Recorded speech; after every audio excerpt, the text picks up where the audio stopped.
While I was growing up, I always saw my dad as the guy who paid the bills. Strictly. That was just it. It wasn't very much available as much. Fatherhood. When you are getting married, there is a pre-marital counseling class. Yeah. But there is no class for pre-fatherhood. You will learn on the job. You will learn on the job. Before marriage, I didn't know that, okay, you have to pay attention to things, you be put on spots severally, you be asked questions that you have to answer. How it was when we were growing up is definitely not how it is now. So the additional role is that of being a friend. I understand that I am the head of this house with my wife's permission. That is very important. Good afternoon, ladies and gentlemen, and to all our beautiful viewers wherever you're watching. I want to say thank you for joining this. My name is Jeremiah Rontia Kerele, and it is my privilege to welcome you to the second episode of Under the Tie, a podcast that is solely dedicated to creating an open platform within the Access Group for men to come and, talk, connect, really share what's really going on in their minds, and create an open space for men to really thrive and have open discussions. And the little twist to this particular episode that we're having today is that the theme is celebrating fathers and their stories. And for us all, we know that this month, being June, is Men's Mental Health Month. And on the 15th of June is also Father's Day. So this is the best time to have discussions like this, to pick the minds of our fathers, our able fathers within the Access Group, and just get a feel of how it is that they are balancing these responsibilities of being a father, also being at work, and also the demands that they need to keep their both physical and mental health in check. And to that purpose, I have with me 4 amazing fathers here, and very, very, very astute and well-spoken men, responsible men as well. And to my right, it's going to be my privilege to be introducing them. And to my right, we have Mr. Olushola Adekunle. Mr. Olushola, how are you feeling? I'm very well. Good afternoon, everyone. Thanks, Jeremy, for having me. So tell us about the OPCO that you're representing and your role in that OPCO. Thank you. I represent within the verticals Access ARM Pensions, which is a pension business, and I work with customer experience. I head customer experience at Access ARM Pensions. All right, thank you so much, sir. Thank you. And right beside him is Mr. Udoka Nadozie. Nice to have you in the studio with us, sir. Good afternoon, ladies and gentlemen. Good afternoon, viewers. Right. So tell us the OPCO you're representing and the role you play. Okay. So I work with Access Bank, Yeah. the bank precisely, and I'm a branch manager of one of the branches. Okay. Yeah. So we do business development. We bring the business. Yeah. All right. Thank you so much, sir. And to my left, I have with me Lucky Daniel. Lucky, how are you feeling? I'm good. Hi, Jerry. Good afternoon. So tell us about your OPCO and. So I work with hydrogen payments, the payment part of the company, and IT operations specialist. Okay, nice to meet you. Nice to And meet you. last but not least, I have Ms. Ayo, I like to call him. All right, so Ayo, just tell us something about yourself. Okay, I'm Mario Bamigbe. I work with Oxygen X, with the lending arm of the holding company, and I work with the products team. Okay, nice to meet you. So as you can see, we have like really, really top men with us here at the studio, and it's going to be an interesting ride. So just stay tuned as we get right into it. One more time, thank you all for being here, and we're just going to get right into it, right? We're going to set the tone for these questions. We're going to have an open discussion, so come with us. It's going to be fun, natural, and as natural as possible. What we want to do is we want to just get a feel of how fathers in real time and also in the Access Group balance their responsibilities and also the other things they need to do outside of work. And the first question that I have for everyone here, right, but we're going to be taking it one person at a time. And like I said, if you have something to add and if you have something to say, you just want to build up on that, it is absolutely fine. So the first question I have is, and we're going to be starting with you, right? So the first question I have is, what does being a father mean to you today? Right, that it didn't mean to you when you were a younger man, like when you were still a child. Everybody growing up, every man had an idea of what fatherhood looked like because we had our fathers to look up to. But we knew we were going to become fathers at the end of the day, but the reality pretty much jumped on us. So what is the reality check that you have gotten, from what you thought being a father was then to being a father now? Thank you very much, Jeremy. Thanks once again for having me here. So, in terms of the perception of fatherhood, you know, the common saying, particularly within our own context, is the fact that when you talk about father, you say the head of the house. And the breadwinner, the one that enters and everybody runs, takes cover. So, but more recently, I understand that I am the head of this house with my wife's permission. That is very important. And then back then, father was sort of like being seen as something that was a bit transactional. So when father says, if you do this, I will do this to you. If you get me this, you are going to get this in return. So it was more or less like, I know what to do not to get certain things, and I know what to do to have other things done. But getting into it, it's more than just being transactional, because as times are changing, so also perception of even the children that are coming into the world also changes with time. So it's more or less like looking at showing love, care, attention, a lot of attention, building legacies, showing up as mentor and role model, and having to also leave the world all of the time, because as young as a child might be, they ask questions all of the time, and you get to be put on the spot oftentimes. Thank you very much. All right, thank you so much. Saudokan. Yeah. All right. Okay. So same line. All right. We grew up knowing the father as the lion in the house. You know. So if you were playing and then you heard a horn, I mean, you had to just disappear and all that. Okay. Yeah. But down the line, things have changed. And how it was when we were growing up is definitely not how it is now. So the additional role is that of being a friend, okay? A friend to your children, a friend to your wife, okay? And then, so it's a bigger responsibility. You are responsible to yourself, okay? You are aware, you probably are not where you maybe want to be at that time, and then you have to show them that, look, this is real. You have to be vulnerable, and it's not like the days where they told us that they were taking the best of positions and everything, okay? Now, so you have to be real and still let them know that you are a work in progress and you're getting there, in spite of whatever limitations they could have as children. Thank you so much. Thank you so much. Lucky. Yeah, so I think I agree with you when you say you are the head of your house with the approval of your wife. That approval is important. It's very important, yeah, because if there's no understanding and that approval there, man, you just get frustrated, right? True. So before marriage, I didn't know that, okay, you have to pay attention to things, you'll be put on spots severally, you'll be asked questions that you have to answer. You don't have a choice, right? You have to show love, and like I said, legacy. These children are looking at you, and everything you do, they ask questions. Everything you do, and you must have the right answers for them, because your answer really determine how things go into their head right now and where they are at that point. So fatherhood for me has been great, wonderful, and catching up. All right, no problem. So, Mr. Haya. Okay. I think while I was growing up, I always saw my dad as the guy who paid the bills. Strictly. That was just it. It wasn't very much available as much, so I grew up with that same mindset. But luckily for me, I met someone as I was growing up who then helped to reshape that mindset.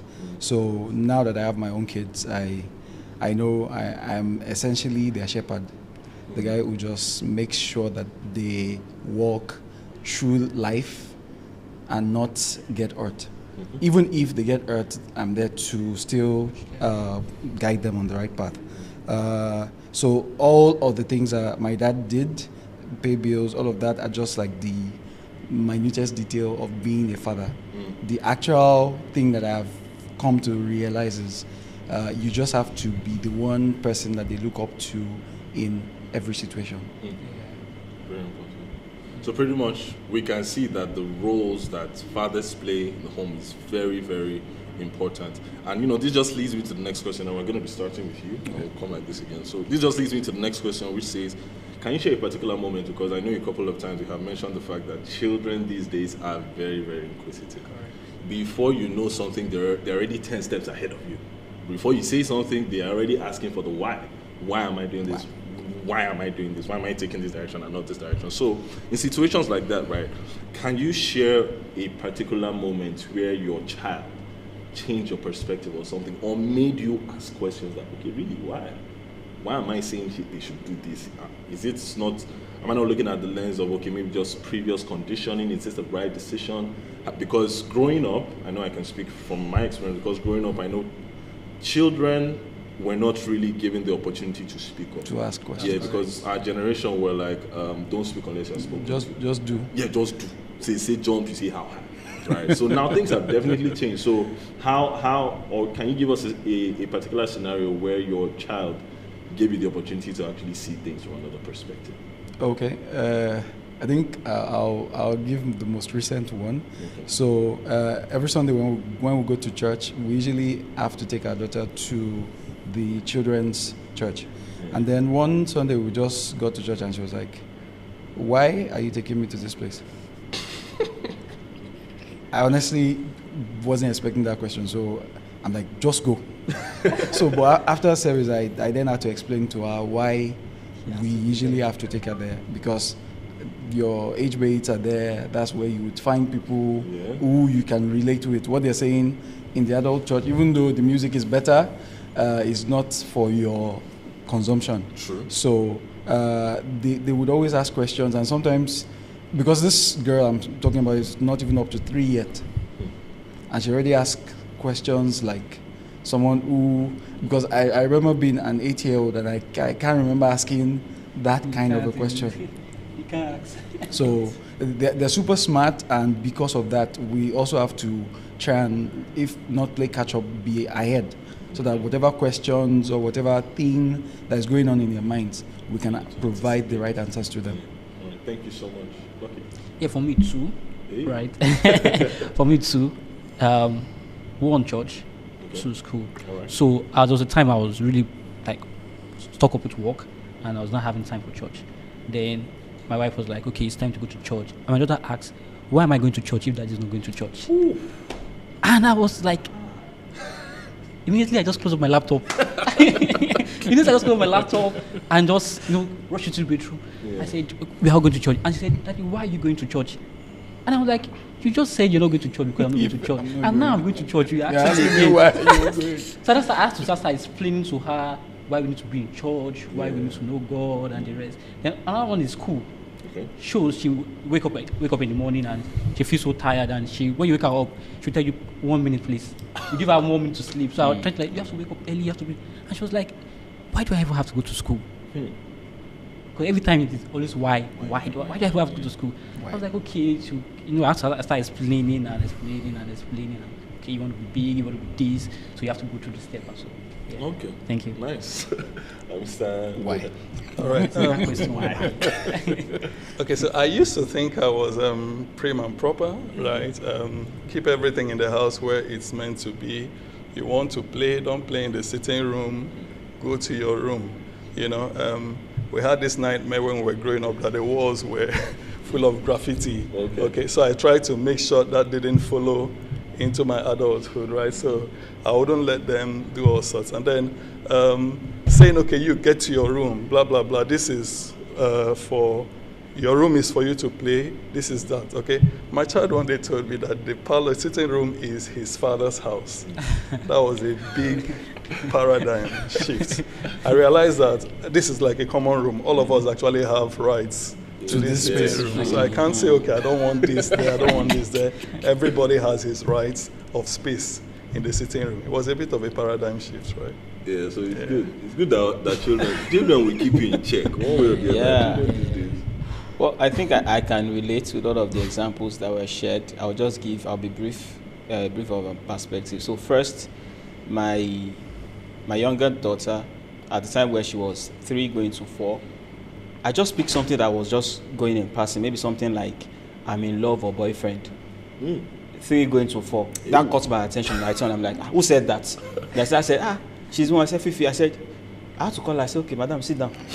When you say boyfriend, what do you mean?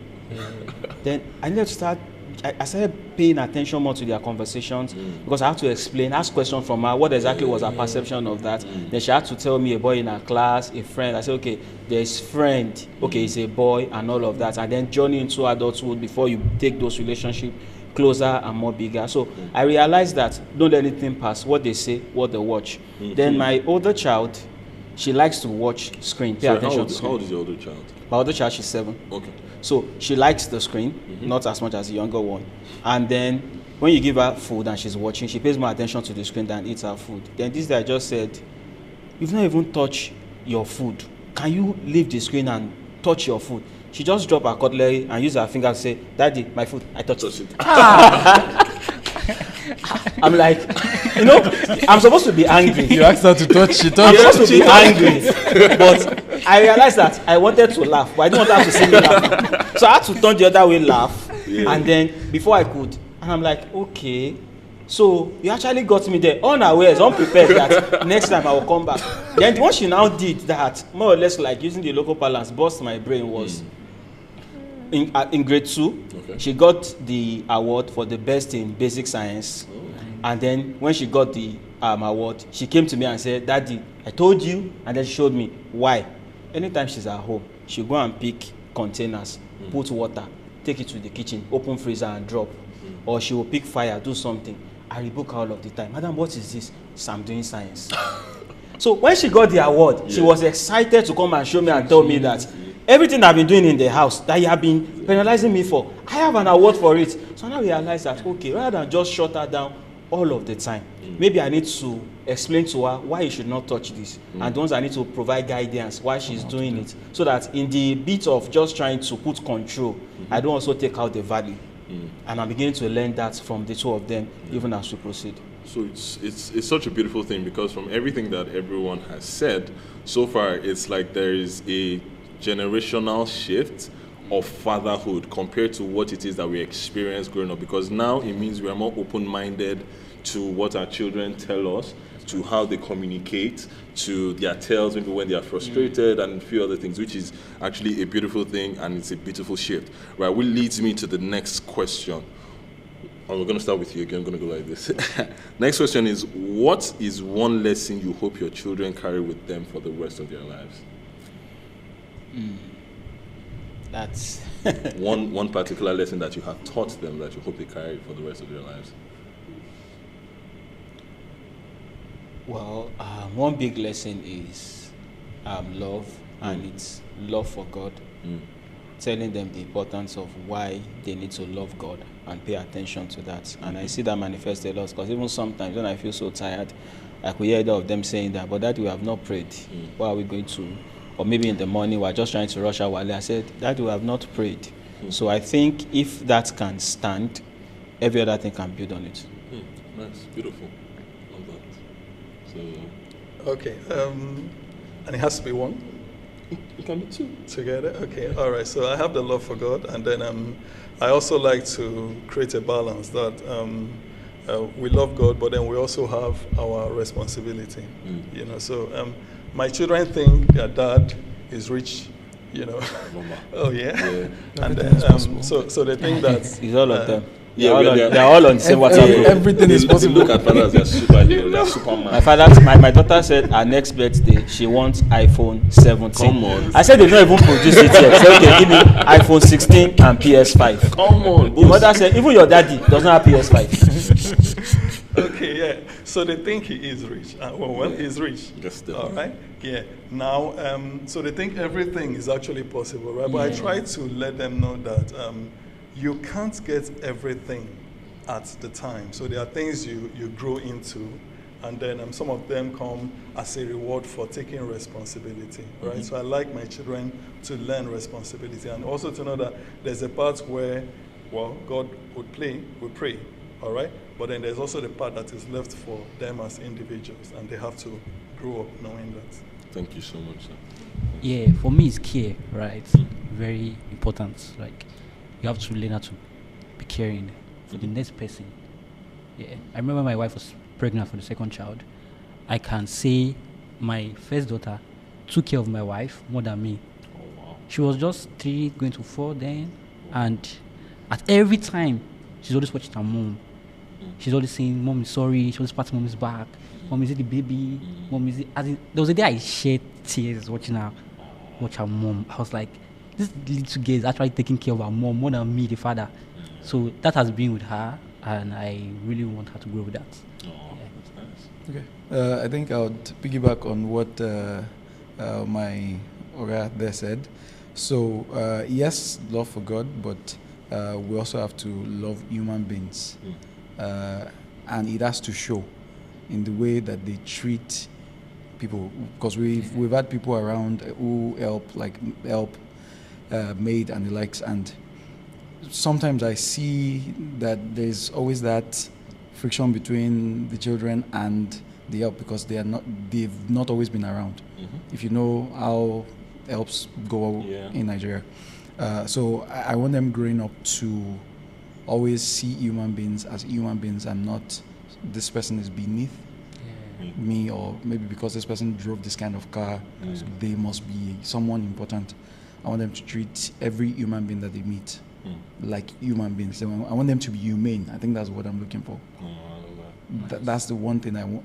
If there's anything they pick for me, because I know my daughter watches me a lot. In fact, a lot for music, I think she picked from me.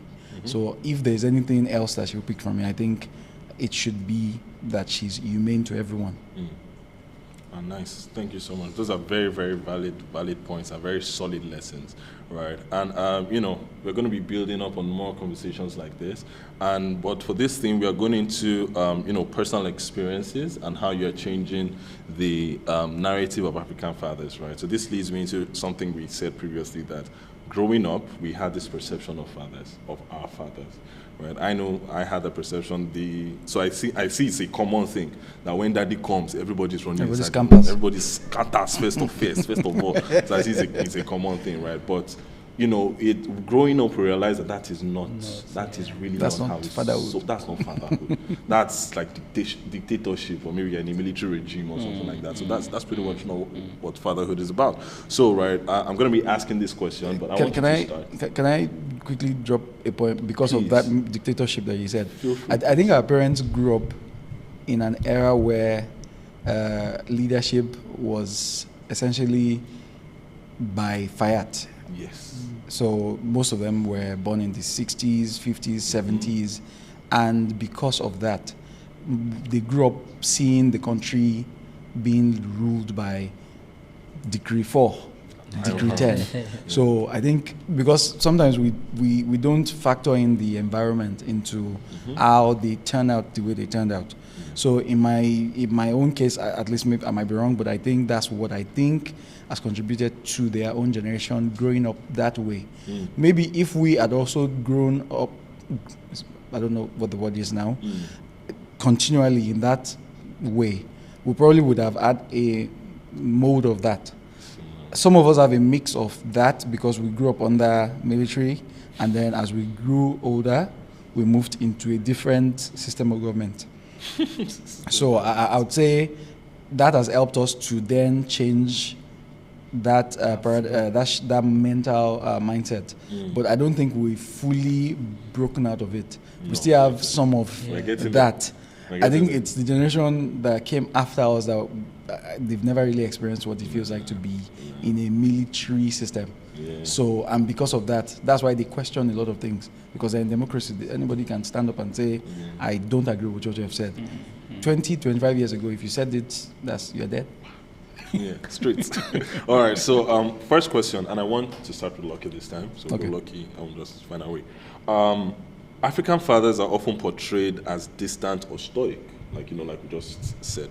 How are you rewriting that narrative? What are the things that you do to make your children feel more comfortable with you?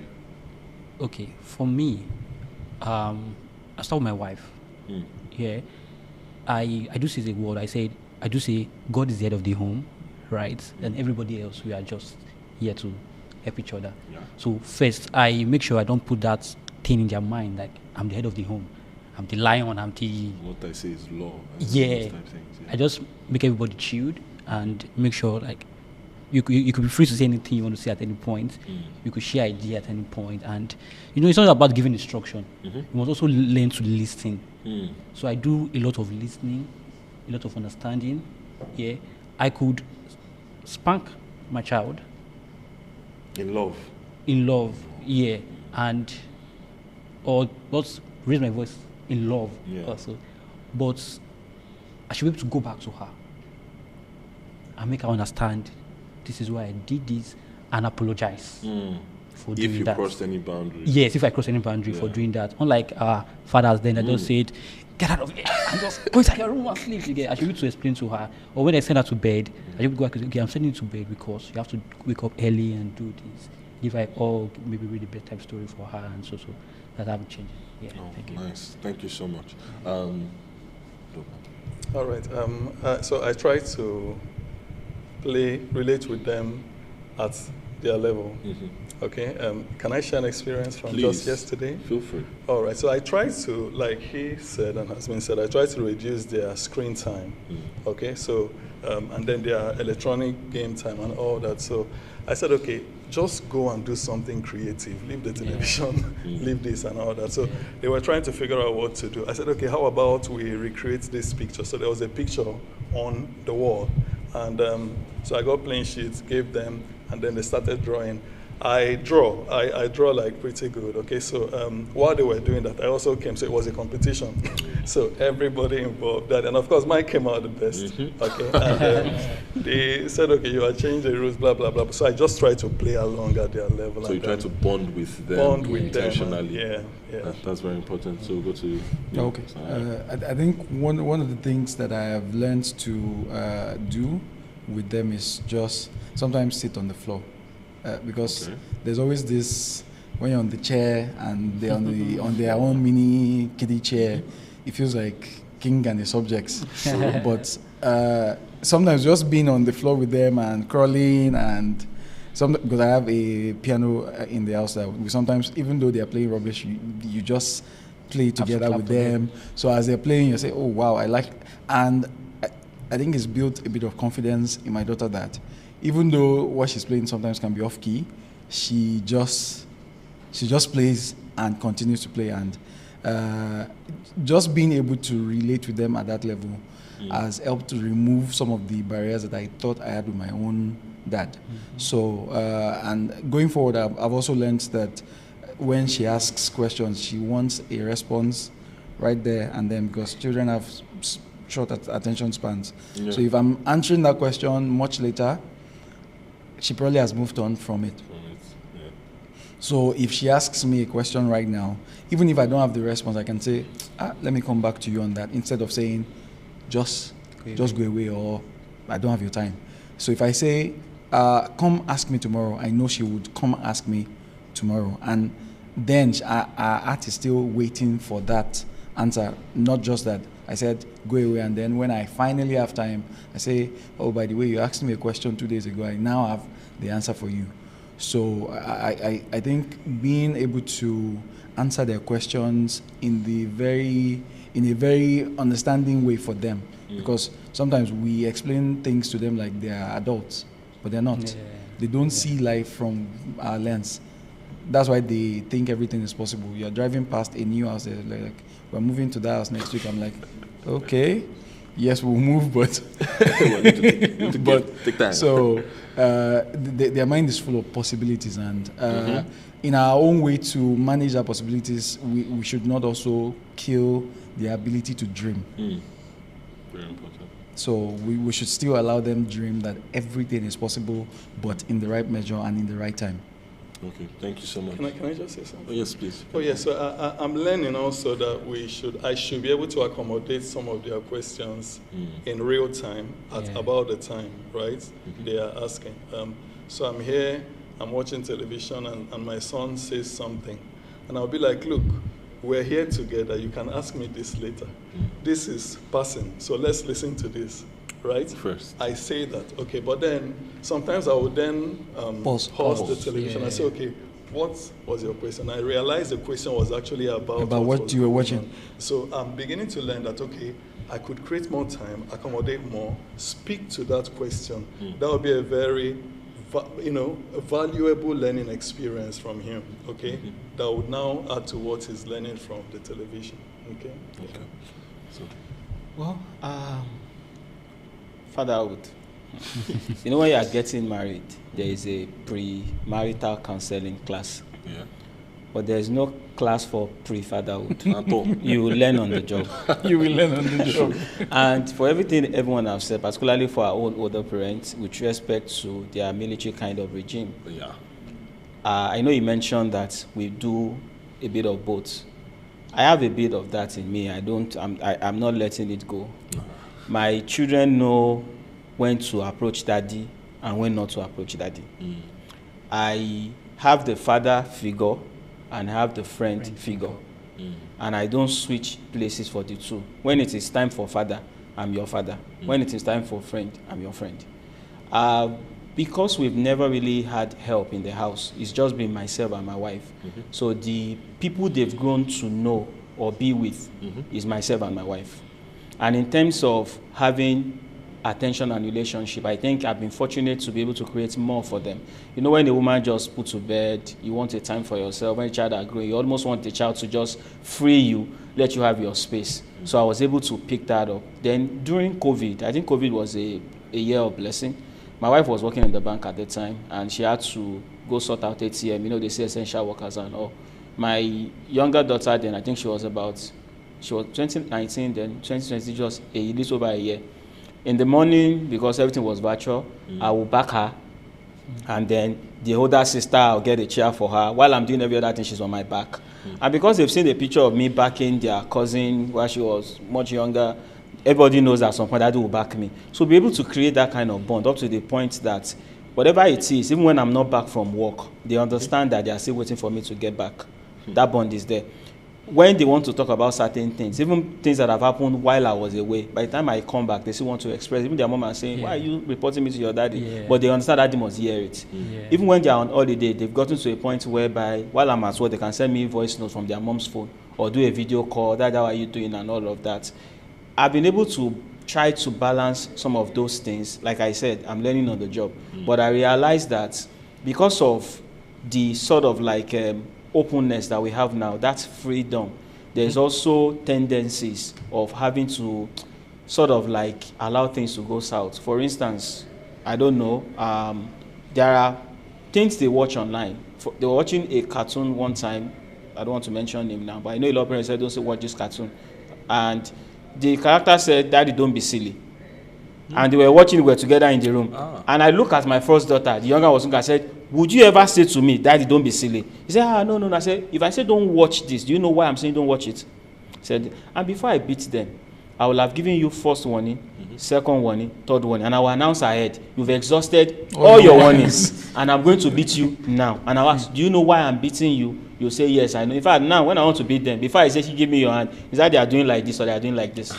So as much as possible, I try to hold on to that old-time religion of being firm and also create room for friendship so that they understand that when it is time to know the right thing to do, you do know. And when it's time for us to be like, it should be like. In fact, we had Father's Day in church one year, and they were interviewing children around, and my children was one of the people there, and they said, what are some of the things that our daddy would say to you? He said, if you do this, I will beat you. The way she said it, in fact, I was laughing. I said, you have to understand that, because if I don't create that balance, a day will come.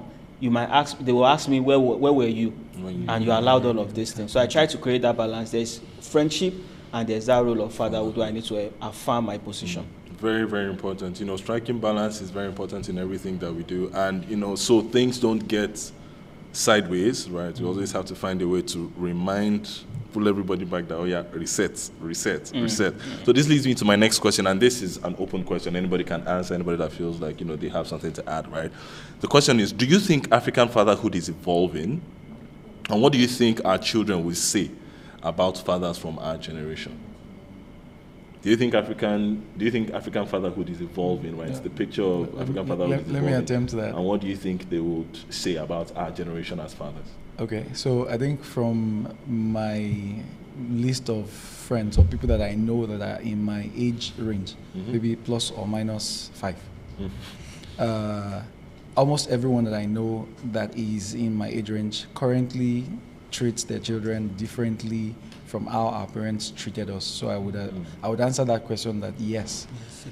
It's not like he has fully formed yet, because we're a hybrid of, like they always say, the millennials are like the hybrid of the ex-boomers and the new breed. So we take a bit of this, a bit of that, and because of that, we are also still learning as we go along. Now that I have grown up, I actually now realize that my parents too were figuring it out as they were going. So it wasn't like maybe they had done this before and they knew how to deal with all the things that they were dealing with. So yes, African parents are evolving, African men are evolving, and I think our own generation would bring out a generation that would be better than us. If we can balance both care and friendship with discipline. Like you said, because sometimes in our bids to be friendly with our children, they would always want to test your bounds to see where's daddy's breaking point. So you have to let them know, even though your breaking point might be there, you can bring it a bit closer so that they don't push it to the extreme end. So yes, we are evolving, and I think it can only get better. However, we should balance discipline with being friendly and being present. It's very important to be present as well. I also think that African fathers or fatherhood is evolving. The perfect example he gave was our fathers, and for all of us to come here now to say that back in the days when you hear daddy coming, everybody take cover. And now we all know that, that's not the when best daddy is way. coming now, where's my donut?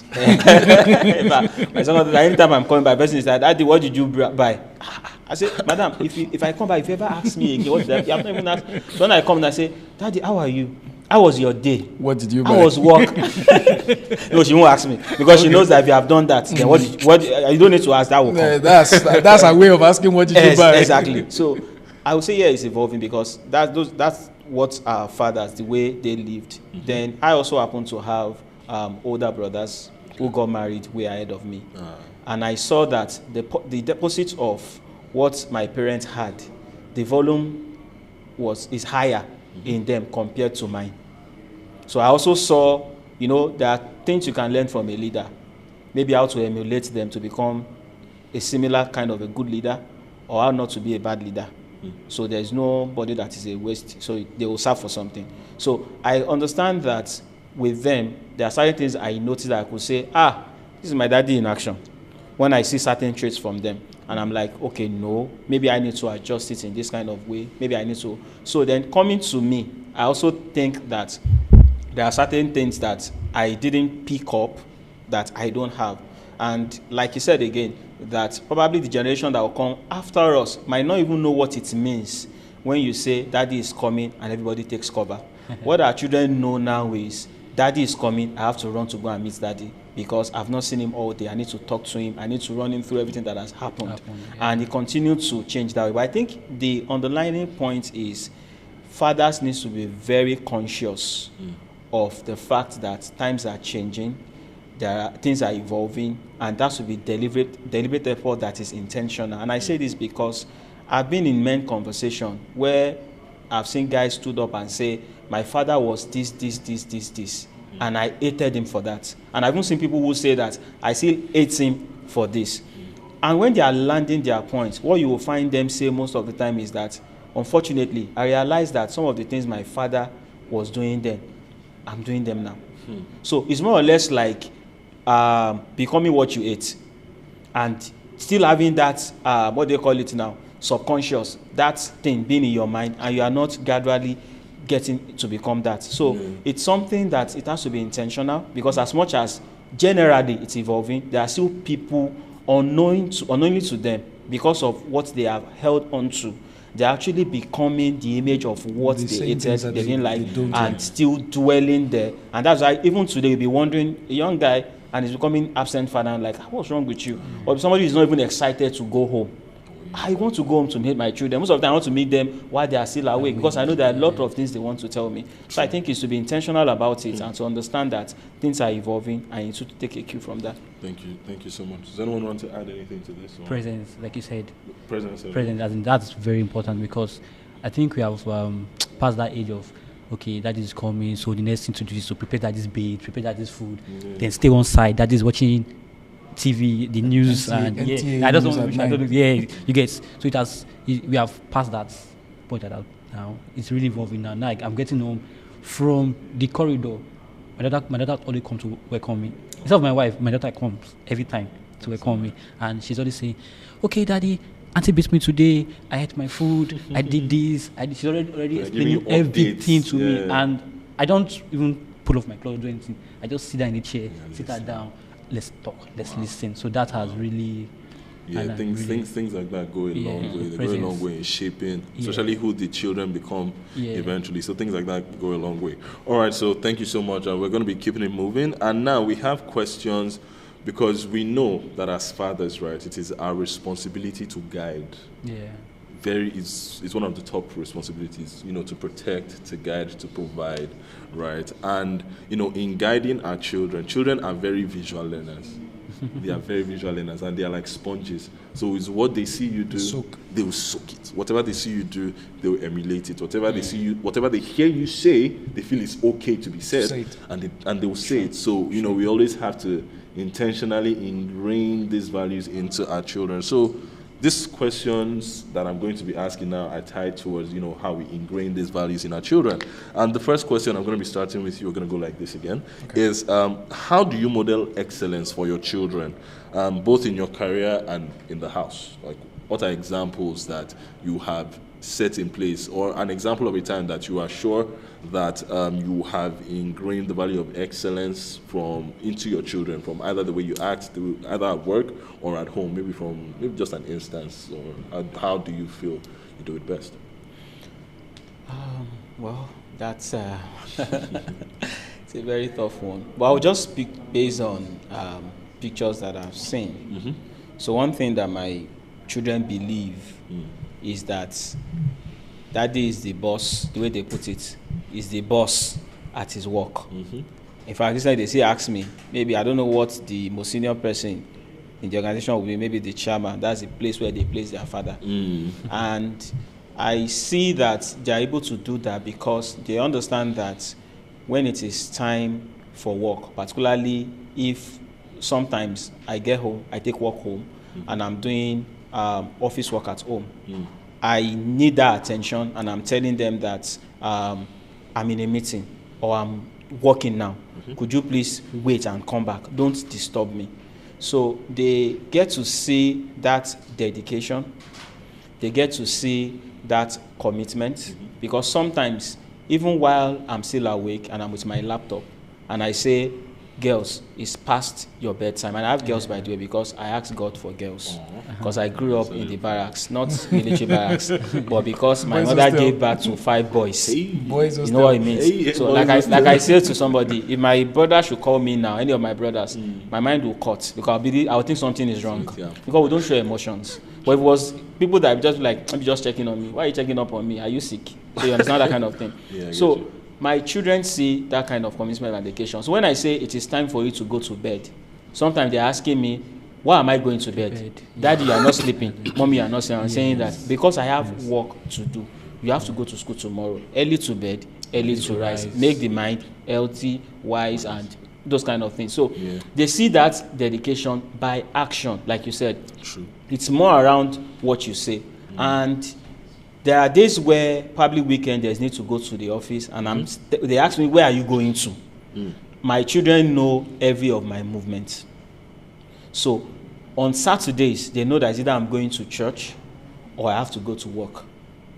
My children, if you ask them where does Daddy go to, they can tell you their father's location, where he is at every point in time. Nice. So when it is day to go to work, they will say, Daddy, are you not going to work today? And I'll say, okay, I'm on leave. Or probably I have something to do. I have to explain it to them. So they understand that sense of responsibility. They understand that sort of like openness and commitment to what you are supposed to do. So, and every step I take, whatever I'm doing, I let them know. I don't say maybe it's not your business or it's not what you're supposed to do. And when I am on a call that has to do with work, I'm telling them, I'm speaking to my boss or I'm speaking this office call. Can you just stay? I'm in a meeting, everybody don't talk. Can you just say this? So I try as much as possible to communicate by make them understand that dedication is important, commitment is important, and then having clarity as to what you are supposed to be doing part-time and giving focus and insight into it, and as much as possible having a good understanding of what you do and that knowledge. All right, beautiful session we've been having so far. I don't even want to. I just want us to continue talking. But before we start getting into the tail end, right? I want this question. So we've been talking about the family. We're talking about the role of fathers on their kids. But now I want us to be a little bit selfish, right? So I need to hear your perspective on what is something you do to distress. Right, we have the image of fathers, right? We have fathers in the middle, we have the family around. They're calling the shots technically on paper, right? We're calling the shots, saying this, doing this, providing, protecting, guiding, right? But sometimes human beings, we need to wind down at some point, right? Pardon me to use this popular Nigerian phrase, but be firewood. Yes, so you have to chillax sometimes. Yeah, you have to chillax sometimes. We know that there are some times that I don't have kids yet.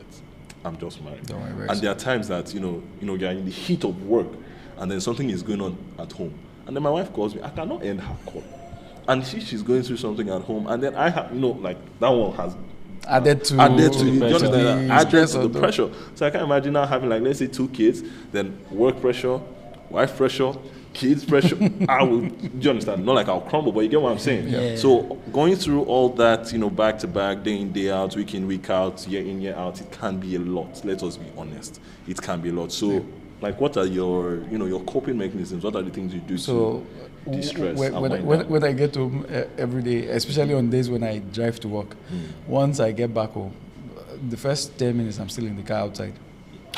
I've gotten home, but sometimes I just sit. I'm not doing anything. I'm not pressing my phone. Balance. I'm not talking to anybody. Sometimes they already see me that I'm packed outside, but nobody will come and disturb me because they know I need to offload whatever has happened at the office, because there are days when it can be very intense.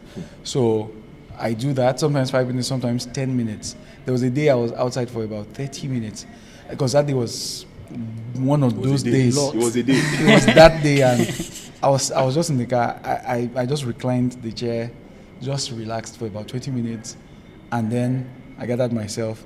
Then I entered the house with my full smile, because you cannot allow them to see that something happened at work today and someone bashed you and all of that.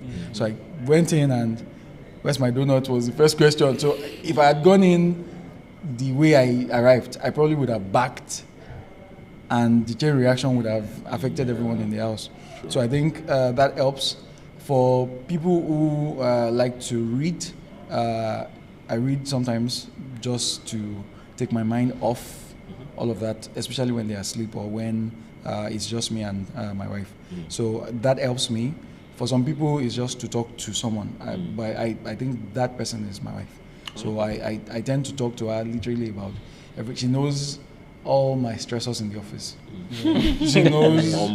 She knows the guy who brushed me in traffic, where I bought fuel. So I think if we have that level of relationship with our spouses, it helps to take off the edge sometimes. I agree. True. I agree. Yeah. For me too, I take time off is my wife. Like, wow. I just so like after my girls, after talking to them, taking my bath and everything.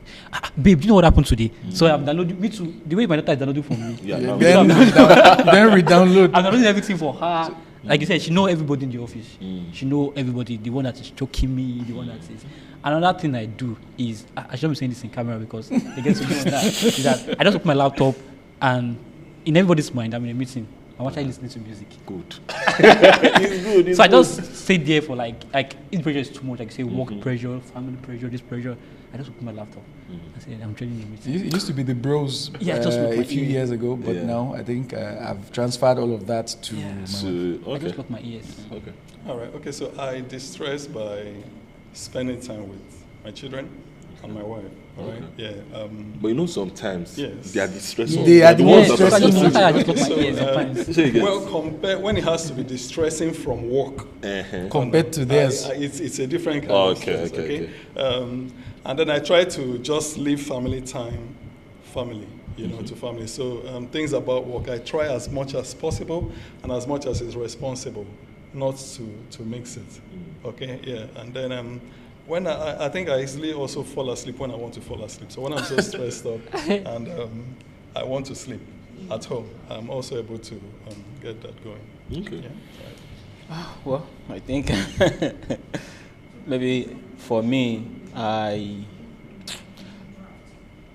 I'm still learning how to discover how to distress completely. I'm work in progress because, like you said, sometimes maybe you just need some quiet because unlike me, rather than try to want to talk to my wife, I realized that, like they say, women had a lot of words that they want to speak in a day. And if you have a wife that is not doing a 9 to 5, maybe running her own business, it means that what I would have spoken to my colleagues, my direct reports, my upline about, she has only spoken to 1 or 2 customers, pick 1 or 2 calls. That means there are unused words for that day that were not meant for me, but there were no people to say it to. So they are waiting for me to listen to. So I dare not have my own words that I want to speak because I have words that are waiting for me to hear, to receive. Yeah.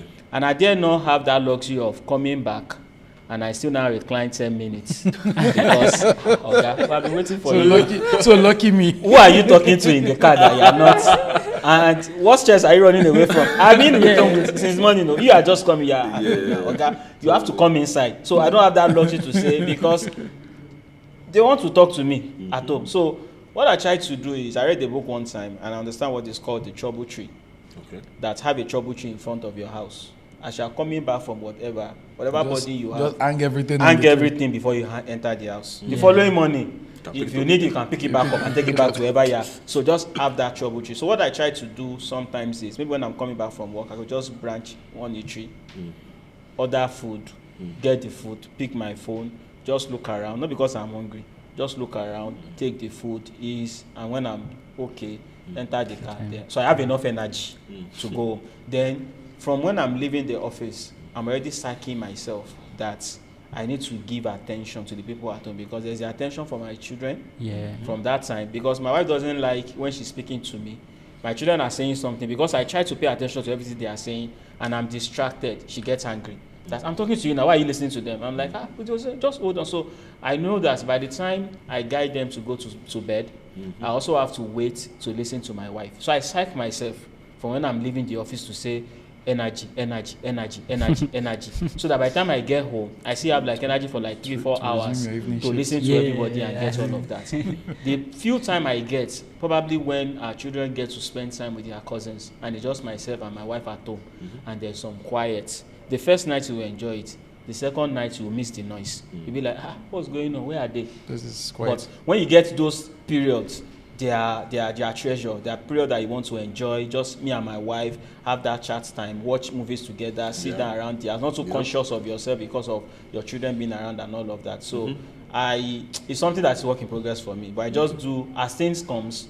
I still try to manage and create time for them and still make them understand that you are not a problem for me. Because what I notice is, even when I have not so a pleasant day, and I try to put up that face he talked about, and my wife is asking me what happened, somehow my children get to understand what we are talking about. And I just say one of them just say, Daddy, sorry. I'm like, did you hear? Even when I'm trying to use the local language to say it, they will pick something and say, and I have to now explain it to them again and becomes a conversation. So sometimes that also calms you down. And what I also know, I have a book in my bag. It's my notebook for the office where I used to take notes from meetings. I was just in a meeting one day and I opened the first page. I saw head like human and I saw another head with mouth. I'm like, who messed up my book?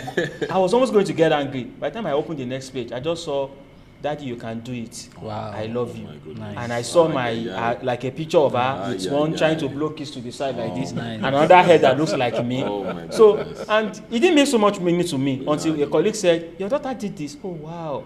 So every time I'm stressed at work, sometimes I just open that page and I see Daddy, you can do it. I love you. But I have that kind of thing. I will go to cry anytime. I will cry every time I see. But yes.